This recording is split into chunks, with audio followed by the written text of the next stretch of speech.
Hey y'all, okay, I feel like we build a relationship a little bit, right? Like we getting to know each other. Something is wrong with me. Anyways, my name is DM. If this is your first time watching my video, thank you so much. I appreciate you viewing, and I hope that this is helpful. If you have watched one of my videos before, thank you so much. I appreciate every single view. So I'm gonna get right into it. Today's video is about overcoming anxiety, and it's something that I have dealt with for years. I know friends who have dealt with it on and on. So I'm gonna go ahead and give you my 7 gems to overcoming anxiety, and I'm gonna give you a little disclaimer before we start. So I had 2 gems that I wanted to put on the list, but I just felt like there was no need because these are just like automatic, and that is 1, therapy. I know so many people are opposed to it, but let me tell you something. I went to therapy at a time in my life when I had absolutely no idea what to do with myself, and it helped so much. Like, I can't even explain it. It helped so much. Seeing somebody who is trained and who is educated on the things that I'm feeling, things that I'm thinking, it just helps. It's a game changer, okay? So 1 is therapy, and then the biggest one out of anything on this list or anything I can say is prayer, okay? Because it's so dangerous when you have anxiety to talk to people who don't understand. It's dangerous to tell people how you feel a lot of times, who can't identify with your anxiety. And then you also just want to be protective of your heart, and you want to be protective of the state that you're in. God is always going to understand, okay? He got it before you got it, all right? He understands how you're feeling, and he wants to help. Talking to him, just being honest. If you don't know how to pray, it's really just as simple as telling him how you feel.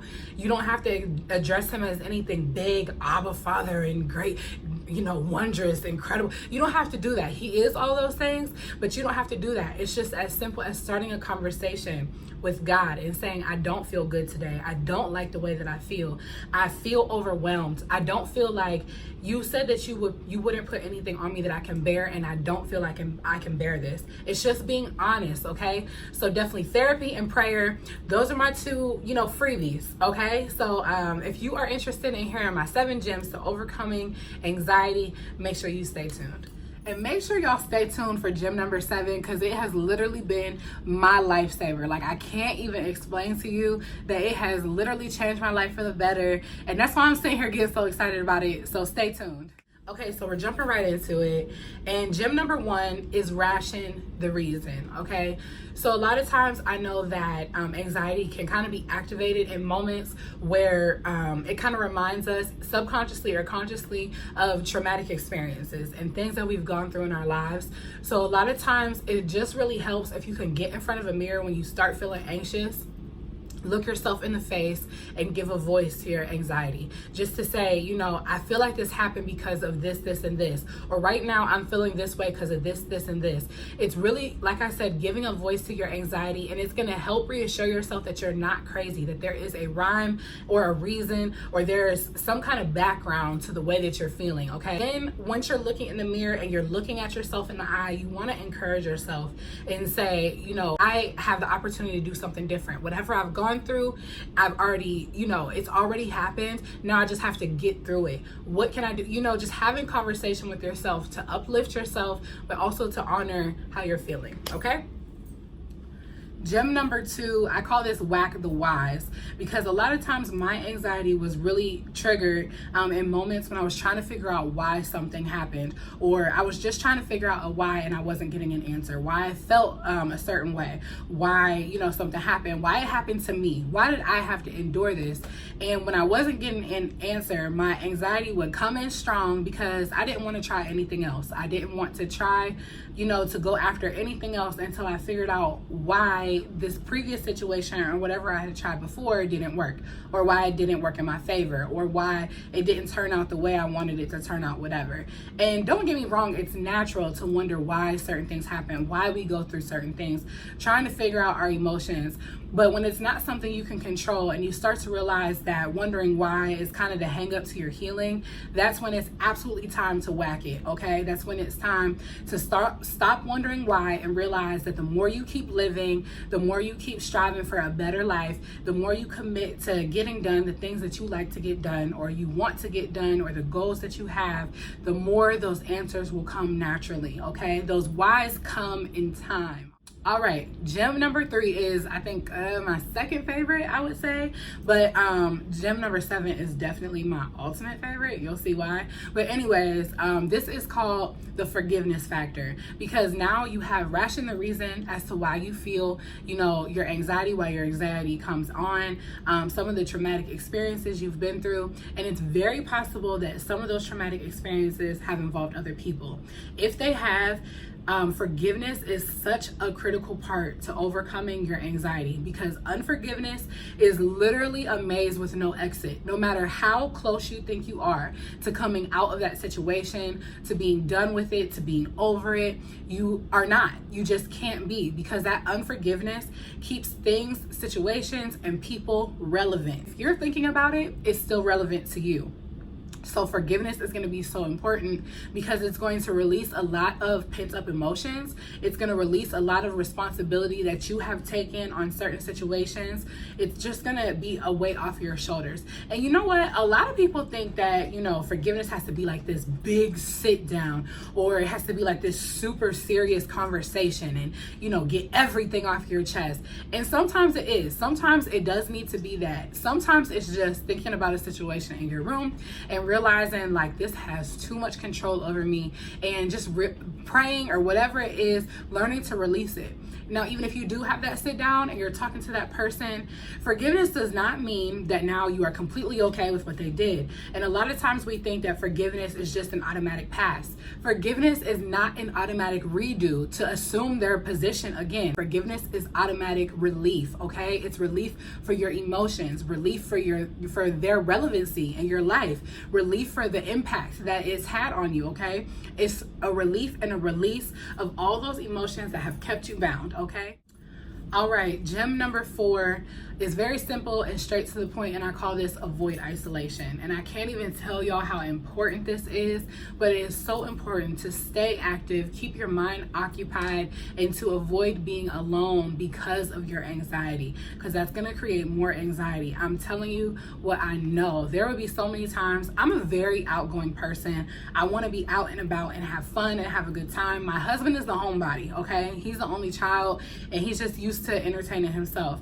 He would finally go out or go do whatever, and he'd be like, babe, come on. I would be like, no, like, I don't want to go anywhere. I don't want to do anything. I would be sitting in bed, and it was just terrible. It was a terrible feeling. And it wasn't until I started going to therapy and I had a reason to get out of the house that I realized how much I was missing and how much I allowed anxiety and then my fear of more anxiety to completely take over my reasonable, my cognitive thinking, my rationing skills. It was ridiculous.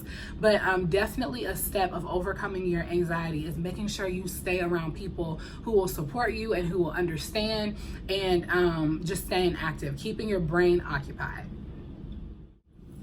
All right, gem number 6, I call this LYSOL your life, okay? LYSOL for your life, LYSOL your whole life, LYSOL your home. And that's basically what I mean, is clean your house from top to bottom, because it's so important that when you are battling anxiety, that you give chaos absolutely no room in your home. Chaos is anxiety's breeding and nesting ground, okay? So you want to clean it from top to bottom so that you can give peace and love and joy, just places that they can dwell, okay? So that when anxiety comes, it doesn't feel comfortable to stay there, because nothing else in your home is chaotic.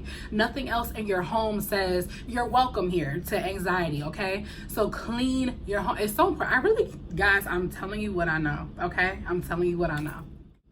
Okay, so I'm really excited. We have gotten down to our final 2. And number 7, like I said, is my absolute favorite, but we'll get there. So for right now, gem number 6 to overcoming anxiety is pursue passion. Very simple, self-explanatory, but basically that one thing that you think of that you really like to do, something that makes you excited, something that makes you, look forward to more life, or look forward to just doing it again. That is the thing that you want to focus on when you have feelings of anxiety, okay? Because a lot of times that passion leads us to purpose, and anxiety just has no room when you are focused on living in purpose, okay? Now, if you don't know your passion and you don't know your purpose, purpose. Maybe write some things down that you're, good at, or some things that you like to do, and maybe you can find it in there. But if you're anything like me and you don't know, something that you're passionate at and you don't have a specific purpose, then trying to focus on a passion and a purpose is another point of contention in your body, and it's another trigger for anxiety. So like for me, I have a husband who is absolutely incredible in the things that he does. He has very clear passion, very clear vision. He works it. He works at life and life works for him. He is phenomenal. But sometimes it is tough to just see somebody constantly in your face, just working at the things that they love, because it's a constant reminder, like, what are you doing? So that was absolutely a point of anxiety for me until I learned to get control of it. And that goes into gem number 7, because this is how I got control. It literally saved my life. And that is man your mission. Okay, writing a personalized mission statement. I can't even express to y'all. I know I said it already, but this has absolutely saved my life when I was overcome with feelings of just being like purposeless, because I didn't know my purpose. I didn't know what I was supposed to be doing in this world. One thing I always knew though was who I was. I always knew my character, who God had created me to be. So writing this mission statement gave me a purpose and a goal to live each day. So even if I didn't know what that purpose was, like the thing that I'm supposed to be doing, that passion that really drives me, I at least know what I'm supposed to be achieving according to my mission statement. So when I was younger, I remember I was probably like 10 or 12. My parents had me write a mission statement. And it was just like this, who I want to be. If somebody asks, who is DM, I want to be able to tell them, like, I exist to bring glory to God through building bridges with da-da-da-da-da. And I don't remember it all, but it just made me feel good, because that is who I was. I had it written down and everything. But then, getting older, I lost touch with that. And it wasn't until I was in a really bad place that I kind of thought about that time. And I was like, man, I'm an adult. Like, I need a mission statement more now than I did when I was 10. So like, let's get to writing. So I wrote myself another mission statement, and I am telling y'all, when you see on paper who you are, the person that you want to be, the goals that you have, what you want to accomplish, how you're gonna get there, I can't even tell y'all, it is a lifesaver. It gives you something to look forward to. And every day, everything you do should be going towards accomplishing that mission. Like, this is who you are.